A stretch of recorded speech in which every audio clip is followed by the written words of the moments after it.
Good morning everybody. छोटों को hello, बड़ों को मेरी ओर से नमस्कार। तो आज है दिनांक 12 नवंबर 2023। तो आज बनाई जाती है दिवाली, बनाई जा रही है दिवाली 2023 की 12 नवंबर को। तो सभी को मेरी ओर से दिवाली की हार्दिक शुभकामनाएं। और जैसा कि सरकार ने पहले ही बोल दिया है कि पटाखे 2 घंटे ही चलाएंगे और उसके बाद सुबह 6 बजे तक कोई पटाखे नहीं चलाएंगे। और मेरा सभी से निवेदन है, जो भाई बहन मेरी वीडियो देख रहा है, कृपया पटाखे थोड़ा कम फोड़े और कुछ और चीज़ उसके बदले यूज़ कर लो आप, ताकि पॉल्यूशन कम हो, कम से कम हो, कोशिश करें। घर घर यही कोशिश होगी तभी पॉल्यूशन कम होगा। ओके, तो मैं इस टॉपिक में ज़्यादा नहीं बोलूँगा। तो हैप्पी दिवाली सभी को मेरी ओर से, और अपने घर वालों को भी बोल देना मेरी ओर से हैप्पी दिवाली। तो अब बात करते हैं हम चंबा डिस्ट्रिक्ट के ऊपर। तो चंबा डिस्ट्रिक्ट की लोकेशन देख लो आप, ये चंबा डिस्ट्रिक्ट की लोकेशन है। इधर ये चंबा डिस्ट्रिक्ट है। और चंबा डिस्ट्रिक्ट के साथ और जिले जो टच करती है सीमा, उसका नाम है लाहौल स्पीति और दूसरा है कांगड़ा। दो ही जिले टच करते हैं इसके साथ बाउंड्री। अब हम बात करेंगे कुल्लू सॉरी चंबा डिस्ट्रिक्ट की हिस्ट्री में हमने पढ़ लिया है, इसमें इतिहास पढ़ लिया है हमने। इसमें चंबा रियासत की स्थापना किसने करी? मारो बर्मन ने करी 550 में। और आगे राजा जो आदित्य वर्मन, मेरू वर्मन, ये हमने सभी को पढ़ लिया है। इसमें हमने 25-30 राजाएं, जितने राजा हैं लक्ष्मी बर्मन तक हमने पूरा कर लिया है। और लक्ष्मी बर्मन जो है हमारे चंबा के, लक्ष्मण बर्मन जो है चंबा के अंतिम राजा है, जो कि राजा राम सिंह के पुत्र थे। और 15 अप्रैल 1948 को हिमाचल का हिस्सा बन गई थी चंबा रियासत। ठीक है, अब हम बात करेंगे कि चंबा डिस्ट्रिक्ट में क्या क्या है। मान लो जैसे किले हैं और क्या चीज़ें हैं यहाँ पे। तो आपको मैं बता दूं, तारागढ़ का किला है जो कि भटियात में है। नूरपुर राजा जगत सिंह द्वारा निर्मित किया गया था, बनाया गया था 1625 से लेके 1630 तक इनका टाइम पीरियड था। ठीक है, तो इसी के ही बीच इन्होंने बनाया होगा इसको। और गणेशगढ़, लोदरगढ़ और सिहुंता द्वारा निर्मित गणेश वर्मन द्वारा किया गया है। ठीक है, और क्या गणेशगढ़ का किला कहाँ है? तो आपको पता होना चाहिए कि चंबा में ही है। और किसने बनाया है इसको? तो गणेश बर्मन ने इसको बनाया है। ठीक है, और जो याद रखने वाली सबसे इम्पोर्टेंट चीज़ है, मैंने पहले भी बताया है आपको कि जो चंबा की जो कॉपर प्लेट है वो कब बनी थी, कब? 11वीं सेंचुरी में कुल्लू जब चंबा के अधीन थे तब। ठीक है, और नेक्स्ट हम बात करेंगे यहाँ पे मेले कौन कौन से होते हैं, जो कि हर एग्जाम में पूछा जाता है। चंबा का मिंजर मेला, तो ये साहिल बर्मन द्वारा शुरू किया गया था। राजा प्रताप वर्मन द्वारा कांगड़ा शासक पर विजय का प्रतीक है। माना जाता है कि जब राजा प्रताप वर्मन द्वारा कांगड़ा का जब राजा को हराया गया था, तो उसकी विजय के बिहाफ से इसको बनाया जाता है। ठीक है, अर्थ क्या है इसका? मक्की का जो सिट्टा होता है रावी नदी में बहाया जाता है। ठीक है, मक्की का सिट्टा। ठीक है, तो आपको पता होना चाहिए कि क्या है मक्की का सिट्टा, ये बहाया जाता है उसमें। ठीक है, मक्की का सिट्टा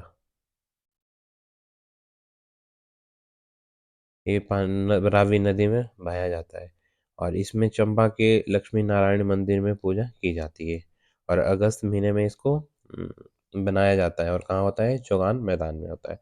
और second Sunday of Sawan month, Sawan महीने के दूसरे संडे को ये बनाया जाता है। और ये जो है इंटरनेशनल मेला है, जो कि घोषणा हुई थी 2022 में। किसने करी थी उस टाइम? हमारे हिमाचल प्रदेश के जो मुख्यमंत्री थे जयराम ठाकुर जी थे। ठीक है, और यहाँ की नदियाँ बता दूँ मैं आपको, टोटल कितनी नदियाँ हैं। तो हिमाचल में पूरी 5 नदियाँ हैं। सबसे बड़ी नदी है सतलुज नदी, और उसका वैदिक नाम क्या है? स्तुद्री, और स्तुद्र उसका संस्कृत नेम है। और ब्यास नदी जो कि 256 किलोमीटर है, अर्जिकिया और बिपाशा इसका नाम है। और रावी नदी जो 156, जो तीसरे नंबर पे आती है लेंथ के हिसाब से। ठीक है, इसका नाम क्या है रावी का? पुरुषानी और इरावती। यहाँ पे मैंने लिखा है पुरुषानी और इरावती। इरावती जो है संस्कृत नेम है इसका। तो चिनाब 120 किलोमीटर है, जो कि 4th नंबर पे आती है, और यमुना 22 किलोमीटर है। ठीक है, तो हम बात करेंगे अब रावी, उसको राउती भी कहा जाता है, और पुरुषानी उसका वैदिक नेम है, और इरावती उसका संस्कृत नेम है। और खैरी से ये बाहर निकलती है और शाहपुर में प्लेन में ये एंटर करती है। ठीक है, और चंद्रा भागा थिरोट एंटर चंबा लाहौल भुजिन से बाहर हो जाती है, थिरोट से एंटर हो जाती है चंबा में चंद्रभागा। और ऑलिव, जिसको जैतून कहते हैं, जो 3 ऑलिव डेवलपमेंट सेंटर है वो कहाँ कहाँ है? लाजी में है, सारो में है, राजनगर में है। ठीक है, हिमाचल में जैतून विकास परियोजना कब चलाई गई थी? 1990 में, इटली की सहायता द्वारा। आपको याद रखना है कि वो कौन सा देश था जिसके द्वारा जिसकी सहायता से जो है हिमाचल में जैतून का विकास परियोजना चलाई गई थी। तो आपको पता होना चाहिए कि वो देश है इटली, और इटली की लोकेशन आपको मैप पे देख लेनी है, ताकि आपको मैपिंग भी आपकी अच्छी हो जाए। और आपके स्टडी टेबल के यहाँ पे मैप होना चाहिए, पॉलिटिकल और फिजिकल दोनों मैप होने चाहिए, चाहे वो अपना स्टेट का हो चाहे वर्ल्ड का हो। ठीक है, और जो 4 हैंडीक्राफ्ट सेंटर है, जो कि मेंटेन कौन करता है? हिमाचल प्रदेश हैंडीक्राफ्ट, जो कि उसको वो करता है उसको। ठीक है, और ऑपरेशन कब हुआ था? ये ऑपरेट कहाँ है? चंबा में है 4। ठीक है, और जो कौन ऑपरेट करता है इसको? हिमाचल प्रदेश हैंडीक्राफ्ट सैंडलून। ठीक है, और कहाँ है? चंबा में है। ओके, ये आपको पता होना चाहिए कि 4 हैंडीक्राफ्ट सेंटर कहाँ है और कौन इसको मेंटेन करता है। ठीक है, और कमला नेहरू पार्क कहाँ है? डलहौजी में है। पांगी में लसाओ त्योहार का दूसरा नाम क्या है? बैसाखी। ठीक है, यहाँ लिखा है मैंने, जिसको नहीं लिसो, जिसको नहीं पता चल रहा है यहाँ पे, इसको बैसाखी भी कहा जाता है, जो कि सिख बनाते हैं इसको। ठीक है, जिस दिन क्या हुआ था? जलियांवाला बाग हत्याकांड हुआ था। तो और यहाँ पे यात्रा है, केलाड़ यात्रा होती है पांगी में अक्टूबर में, छतराड़ी की यात्रा होती है सितंबर में भरमौर की यात्रा होती है अगस्त में, मणिमहेश की यात्रा होती है अगस्त टू सितंबर में। और जो यहाँ के लोक नृत्य है वो है झांझर, नाटी, कुंजू, हुलनू, राजू, भूकू, गद्दी। ठीक है, और हम बात करेंगे नेक्स्ट इसकी अर्थव्यवस्था के ऊपर। कृषि, पशुपालन, जल विद्युत योजना। भेड़ प्रजनन केंद्र कहाँ है? यहाँ पे शहडोल में। चंबा में दुग्ध योजना कब चलाई गई थी? 1978 में। और सर्वाधिक चारा जो है और मुस्लिम जनसंख्या है वो चंबा में है, हिमाचल प्रदेश में। ठीक है, सबसे ज़्यादा कहाँ है चारा? चंबा में। और सबसे ज़्यादा मुस्लिम पॉपुलेशन कहाँ है हिमाचल प्रदेश में? तो आपको पता होना चाहिए कि वो है चंबा डिस्ट्रिक्ट। जो वन आच्छादित एरिया कहाँ है सबसे ज़्यादा? चंबा में। क्षेत्रफल कितना है चंबा का? 6248 वर्ग किलोमीटर। दूसरा स्थान है 11.71%। ठीक है, विधानसभा क्षेत्र कितने हैं? 5। और सिप बुल सेंटर कहाँ है? चौरी। ठीक है, और साक्षरता दर कितनी है? सबसे कम है 72.17, अंतिम स्थान है। ठीक है, एनटी में भी आया था ये 2000 मेंस में, नई तहसीलदार के एग्जाम में आया था मेंस में 2018 में, तो आपको याद रखना है। ठीक है, सीड मल्टीप्लिकेशन फार्म कहाँ है? चंबा में। यहाँ लिखा है मैंने, अहला, भलोटा, भगत, धारवास, राजौरा और थुलेट। ये है 6 जगह है। ठीक है, सीड मल्टी एप्लीकेशन फार्म कहाँ है? ये है चंबा में। तो कितने हैं ये? 6। ओके, और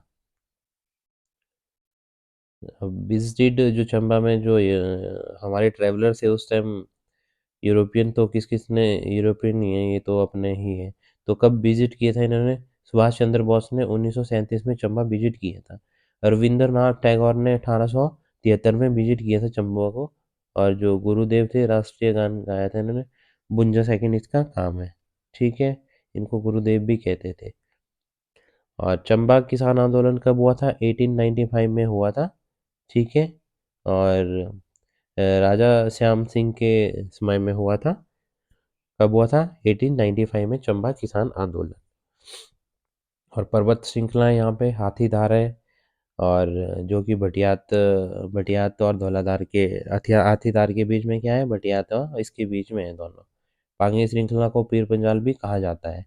बंगाल से चंबा में प्रवेश और चंबा के दो भागों को विभाजित करती है चंबा को। ठीक है। दगानी धार चंबा और भद्रवाह जो JNK के बीच सीमा बनाती थी। ठीक है। और सिल्यूरियन रॉक से बनी है। ठीक है। और दरें यहाँ पे क्या है, जालसू, सांच, कुगती, पौंडरी, बसोदन, छोबिया, भीमसकुदड़ी जो कि कांगड़ा चंबा को कनेक्ट करता है, जो कि बारू है, धर्मशाला प्लस कांगड़ा के बीच में है। ये भी नायब तहसीलदार के पेपर में आया था 2018 में। ठीक है। ये आपको याद रखना है कि बारू या बारदरा कहाँ है और किसको कनेक्ट करता है।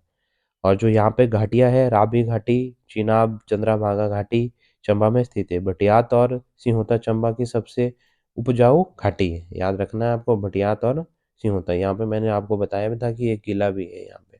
ठीक है। तो हम बात कर रहे हैं चंबा डिस्ट्रिक्ट की अर्थव्यवस्था के ऊपर। भाषा यहाँ पे चंबियाली, भटियात, चुराहा, पंगाली, पंगवाली, भरमौरी। ठीक है। और यहाँ बुक्स, मुख्तसर तारीख रियासत चंबा का किसने लिखी थी? गरीब खान ने लिखी थी। Antiquity of Chamba state BC Chhabra द्वारा। ठीक है। और यहाँ पे मैंने पहले बता दिया आपको, जो कि सुही मेला रानी नैना की याद में साहिल बर्मन की रानी थी, और अप्रैल में मनाया जाता है, और वुमेन और चिल्ड्रन इस मेले में जाते हैं। फूल यात्रा किला मांगी केलाड़ में बनाई जाती है, स्टेट लेवल का है, सितंबर और अक्टूबर में। ठीक है। भोजरी 2 दिन, दो falling in Minjar fair women girls, ये भी इसको भी लड़कियां ही और वुमेन ही बनाती है। Okay. Second day following the Minjar fair. और नवाला त्योहार जो मनाया जाता है वो गद्दी जनजाति द्वारा बनाया जाता है, और इस दिन ये शिव की पूजा करते हैं। ठीक है। और यहाँ पे मंदिर है मणि महेश, शक्ति देवी, लक्षणा देवी, गणेश सिंह, नरसिंह मंदिर, लक्ष्मी नारायण, कामेश्वर, गौरी शंकर, राधा कृष्ण। ठीक है। और पंगवाल विवाह प्रकार क्या है? पीठ चुक चंबा में इसको हर भी कहा जाता है। और जो डोगरी भी है, और टोपी लाना जो कि विधवा शादी को कहते हैं, टोपी लाना चंबा के पंगवाल के विवाह के प्रकार है। और जो ये सुवांगला है, इसकी तलाक है। और कुआ विवाह, मजमी, रुस्त, ओके, शुद्ध, थवाची। ठीक है। ये जो मैंने ये आपको शादी के प्रकार है, ये स्वांगला में ऐसा कहते हैं, पंगवाल में ऐसा कहते हैं, और गद्दी में ऐसा कहते हैं। बट्टा सट्टा या दान पुण्य या जिंद फूक जो कि भाग की शादी होती है गद्दी में। और एक झंझारा भी होती है, वो विधवा पुनर्विवाह होता है। और घर जुआंतरी भी होती है। ठीक है। और चंबा के शासक जो लॉर्ड लॉर्ड रामा है के वंशज है। ठीक है। कुछ मतलब पर मैंने बताया आपको। एनटी में आया था 2012 में कि सूर्यवंशी वंशावली से बिलोंग करते हैं चंबा के शासक, या चंबा के राजा। तो ये आपको ध्यान रखना है, ये 2022 का ये एनटी का पेपर है। ठीक है। और चंबा डिस्ट्रिक्ट से बहुत ही आपको जैसे पता है कि नायब तहसीलदार में ये पूछा गया था कि कौन से वंश के हैं। और यहाँ पे पीछे पूछा गया है कि एक दरे के बारे में पूछा गया है। और एक ऊपर पूछा गया था कि यहाँ की लिटरेसी रेट कितनी है, तो आपको पता होना चाहिए कि 72.17 है, जो कि हिमाचल के सबसे कम है, हिमाचल में सभी डिस्ट्रिक्टों में। और यहाँ पे सीड मल्टीप्लिकेशन फार्म भी आपको ध्यान रखने हैं। Thank you so much everyone, video देखने के लिए लाइक शेयर और कमेंट जरूर करें, और सभी को हैप्पी दिवाली। दिवाली अच्छे से बनाएं, सेफ सेफ बनाएं, और सभी सेफ रहें, अपने आप को भी सेफ रखें, और अपने आप औरों को भी सेफ रखें, और अपने आप भी सेफ रहें। तो सभी को मेरी ओर से happy Diwali. Thank you so much.